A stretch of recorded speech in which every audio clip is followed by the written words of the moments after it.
Yo, what is good, you guys? Good little Friday. About to be off to a little AMG GT63. Oh, it's a matte black too. CLE. Oh, it's a CLE 50. Bro, they look very similar from the front. And it looks like he wide bodied or some shit. It looks sick as fuck. Anyway, getting off topic, but what's up? What's it called? I just seen one of my what is going on, bro? I just seen some random, not random, but one of my friends. Bro, I'm so fucking off track. How did he know I was in the?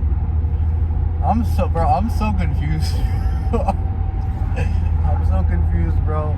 I just seen the car. I was talking about it, and then someone I know from school just said, "What's up?" to me. I'm like, what? That's just random, bro. But anyway, yeah, we're heading off to work right now.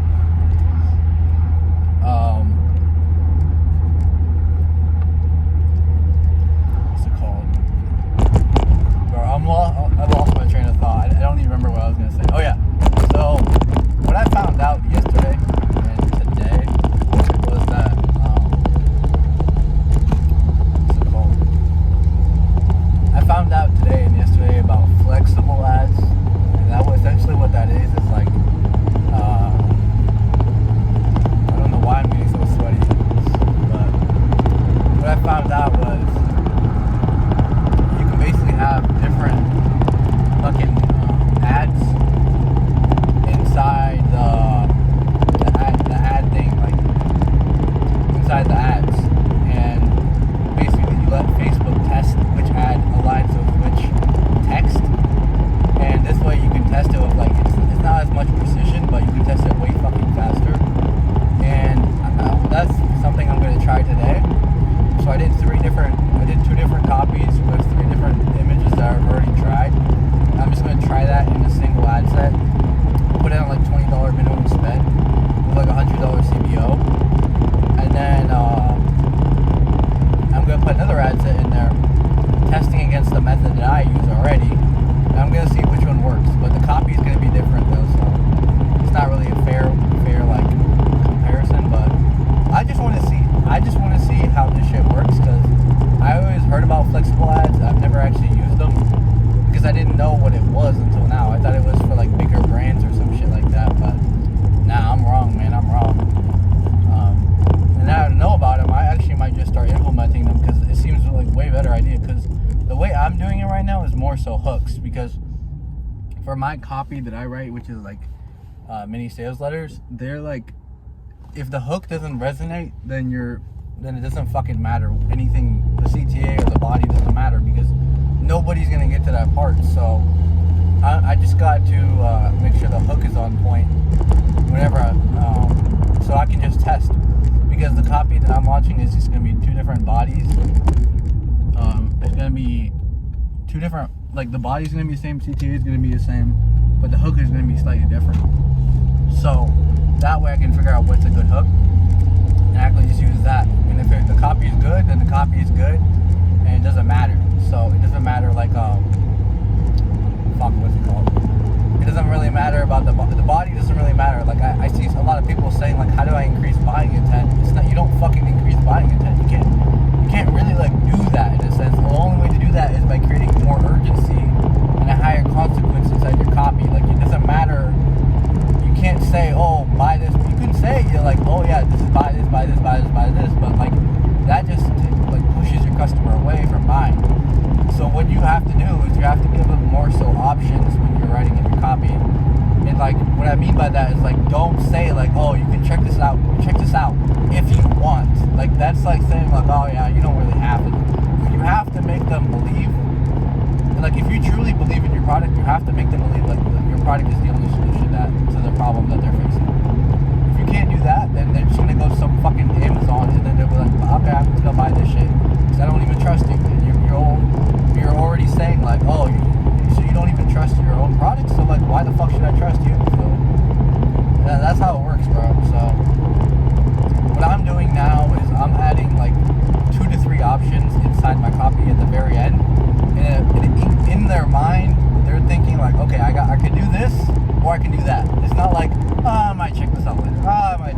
don't do that. Do not do that. If you do that, dude, you're just fucking yourself over. You don't always have to do the two options.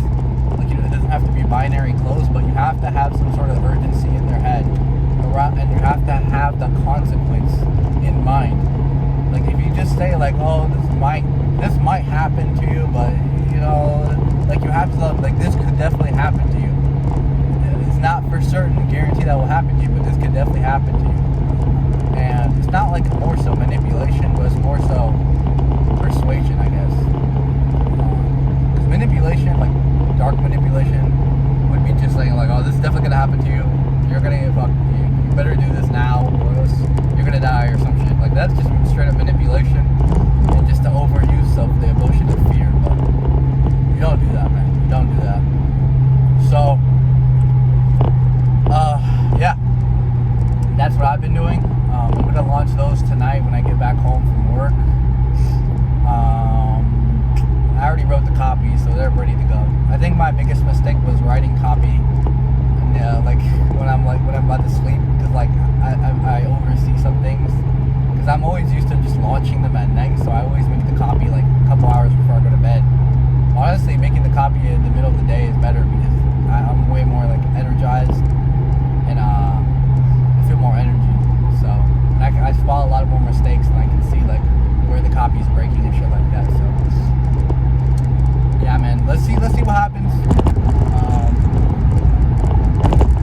I'll give it like 3 days, and like we'll just put out $100 a day, and just let it rip. Worst comes to worst, we lose a little bit of money, but at least we tested something different. In best case scenario, then we're gonna fucking rip it. It's just gonna print, bro. So if it like has a high ROAS for like 2 days, 3 days, or like at least below my break, if it's below my break even, bro, I'm increasing the budget. Like, fuck, I'm increasing that budget as long as it's like below my CAC for like for like 2 days, 48 hours. I'm increasing that budget, bro, honestly. So that's what I'm gonna do. And I'm probably gonna do some a little bit of research, actually. Sometimes I do have downtime. Usually I have downtime and I'm at work, so might as well just use that time to just go on Amazon, shit like that, Reddit threads, read a little bit. I can't really like do it in depth, but if I can just read and read and read and read, and eventually just become my customer by just understanding like the way they talk. Because if you understand the way they talk, then you could pretty much write copy every single fucking time. Like, it doesn't really matter that you don't even need to know that much about the principles of like. It's not even that important to know the principles of like breakthrough advertising, and like problem aware sophistication, identification, all that shit. Because if you already know who your customer is, it doesn't matter, bro. Like, you will understand what level they're at, where the main market level is at. So it's just like, oh, I just know just by reading what they're saying, like where they're at. You don't, even if you didn't know the terms, you could just write the copy, honestly. That's why I think the voice of the customer, understanding like that, is the most important thing that you can ever do. Like that, if you don't have that dialed in, then you're gonna get fucked. Your copy's gonna fucking suck, dude. You're just gonna sound like a robot. Especially with AI and shit, it's just gonna sound like slop. So, like, oh, new game-changing innovation. Like, bro, that shit is so ass. Like, nowadays, I can tell exactly what's AI and what's not. Because I've gotten to the point where I call it like the AI eye, where you just know like what's AI and what's not. And even for like videos and shit like that, I just know, because I have a pretty decent pattern recognition, and I can just understand like what is the difference between a Sora 2 AI video and like a regular video. I can tell. Some of them are a little bit harder, like the CCTV ones, like with the filter and the CCTV. Those are really hard to tell, because those are like really grainy.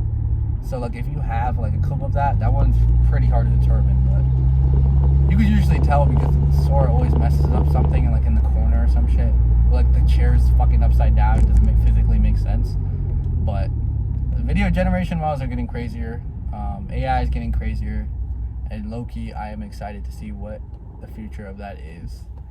So yeah, yeah, but like I said, like, you gotta know the voice of your customer. You gotta get that shit dialed down every single time, every single time you launch a new ad or something like that, you gotta make sure you got that shit dialed down. If you don't, then don't be crying about why your copy fucking sucks, because you could write the best, like you could follow the exact prompt or whatever you're following, but if you don't actually like understand who you're selling to, then it doesn't matter, because you just be selling to a random person that you don't even know, and then you'll be wondering why you have like such weird inconsistencies with like your sales or whatever you're doing. And this applies to like anything, like any business, by the way. It's not just like for what's it called? It's not just for e-commerce or like dropshipping or like just agency. Like you could do this for like a physical business too. Like I was listening to a podcast from Tommy Mello. If you don't know who he is, he's like the garage. He owns I think he owns like a $1 billion. I know he owns a $1 billion company, but I don't know if it's actually $1 billion yet or not. But he owns A1 Garage Door. What they do is they just fix garage doors and shit, and he paints them. He started off painting first, actually. So it's an interesting story. You guys should listen to it. But he has a garage door company, and he actually said, he was saying Avatar. Like if you don't know who you're selling to, then you're selling to no one. Like he was saying like Avatar. He was saying like he was applying those principles, and you guys think it's only for e-commerce. Like nah, it's for every single fucking business. Like you have to know your persona / avatar, or else like what's the point? Like you're just trying to sell to every fucker. So yeah. And also real quick, a little note. Today I fucking saw some dude selling radio frequency like emission device for cancer. For cancer, it's actually crazy. And when I saw that shit, I thought I had to like rub my eyes, because I was like, wait, what? There's actually no way. And the video ad was like, my sister had breast cancer, and my sister had breast cancer. No, it was like in 1970, this guy found out about cancer, like cancer getting eliminated by frequencies or some shit. And then he was saying like, my sister had breast cancer. I'm like, bro, that's insane, honestly. That's insane. But anyway, I'm gonna see you guys